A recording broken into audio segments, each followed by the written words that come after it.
Hey, what's good, fam? It's Kyle Henderson of BamaInsider.com. Coming to you on Wednesday, November 11th. I wanted to provide some observations on the quarterbacks through the first 6 games of the season. This video was sent to us from the University of Alabama. There's a lot to talk about when you talk about the Alabama quarterbacks, clearly.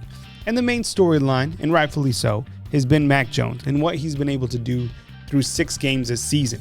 I think a lot of people felt that Alabama's quarterback position might take somewhat of a dip after Tua Tagovailoa left the program. But we've clearly seen that Alabama has been able to find another quarterback to continue the very strong play at the quarterback position, play that's really been the best in college football. When you kind of compare Mack Jones to the rest of the competition across the landscape of the entire country, Mack Jones has the top overall numbers. So we want to talk about those numbers and talk about the other 2 quarterbacks on Alabama's roster. But first, we want to look at the overall statistics for Alabama.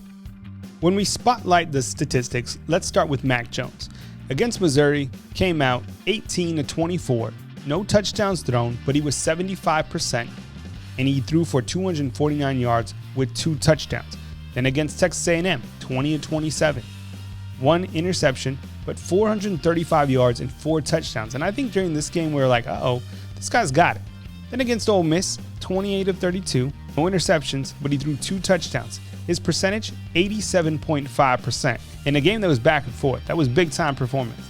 Then against Georgia, in a game that I think everybody will be talking about when we get to the back end of the schedule, Mack Jones came out and completely balled out. 24-32, 75% passing-wise. Threw an interception actually on the first play of the game, but 417 yards with 4 touchdowns against Georgia, one of the top defenses in all of college football. People are going to be talking about that for a long time. Then against Tennessee, he continued his dynamic play, 25-31, no touchdowns in that game, but 387 yards, 80.6% passing wise. Then against Mississippi State, 24-31, 4 touchdowns, 291 yards passing on the game. Now let's look at Mack Jones's passing chart through the first 6 games of the season. As you can see, 20 yards downfield to the outside left, he's fantastic. 98.5%, 6 of 7 for 221 yards. Down the center, 20 yards downfield, 9 of 16, 461 yards. We've seen him take many shots to John Mechie, and to the outside right, 20 yards downfield, 94.1 grade out. 5 of 9, 219 yards. Then you see across the center of the field, 26 of 33, 438 yards with 3 touchdowns, 5 of 7 to the outside right, under 20 yards, 5 of 7 with 82 yards. Just a dynamic performance overall by Mack Jones. Now let's talk about Bryce Young for just a minute. Bryce Young is a type of quarterback that I think is going to be able to step in after Mack Jones and continue to facilitate this offense at a very high level. Sure, he doesn't have the stats right now to back up my point, but I think the point is he hasn't got enough playing time, plain and simple.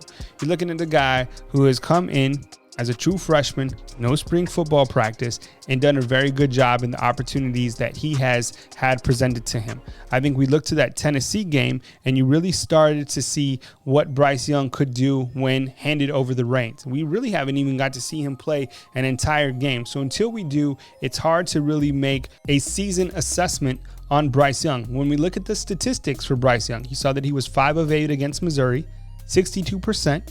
He had a fumble in that game. Against Tennessee, he was 3 of 5, 30 yards.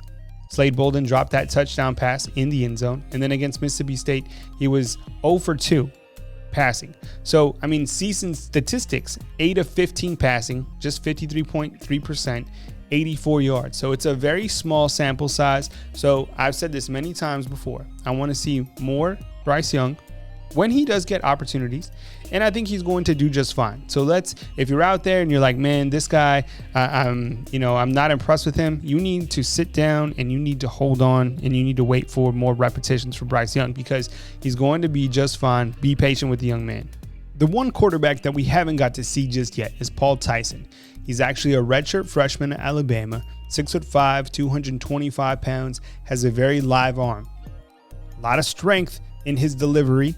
And though he hasn't got any opportunities this yet on the field, I think you're going to be pleasantly surprised when you do see him in action. There's nothing wrong with having depth at the quarterback position. So just be patient And a lot of this is patience. You got to be patient with the quarterbacks, with the running backs, whoever it is when they're at that younger level. But just as Mack Jones did, he was patient. He waited behind some very talented quarterbacks. And when he had his opportunity, look what he has done. There is zero wrong with having quality depth. That's what makes a program stay consistent. And Paul Tyson, though he's the number 3 quarterback on this team, is going to get on the field at some point. And when he does, I think he's going to be able to continue to orchestrate this offense at a very high level and continue the lineage of great quarterbacks at the University of Alabama. Getting back to Mack Jones. Mack Jones was recently asked about his instincts and if, as a quarterback, you can improve on your instincts as a quarterback, or if that is something that you just naturally have as a quarterback at the college level. Here's what Jones had to say. Yeah, I mean, I think you can develop anything at the quarterback position.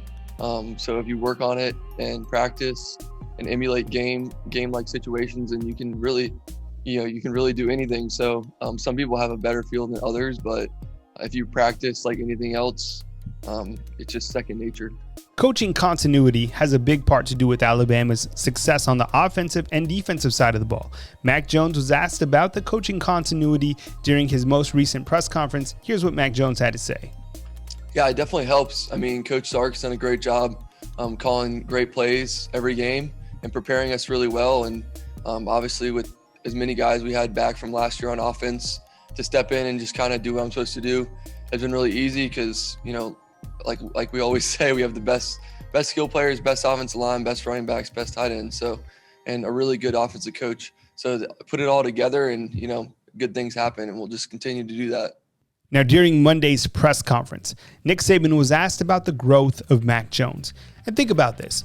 From the first time that Mack Jones stepped onto the field at Bryant-Denny Stadium for Tua Tagovailoa, to even when Mack Jones led Alabama past Michigan in the Citrus Bowl, we've seen such a transformation from Mack Jones to be the quarterback that he is today. We are now looking at a quarterback that has not only led Alabama to a 6-0 record, but a quarterback that is the number 1 contender to win the Heisman Trophy, and also a quarterback that continues to climb in the NFL draft rankings for the 2021 season. Here is Nick Saban talking about his quarterback, Mack Jones, who we should all appreciate because Mack Jones has shown that patience, perseverance, and hard work has paid off.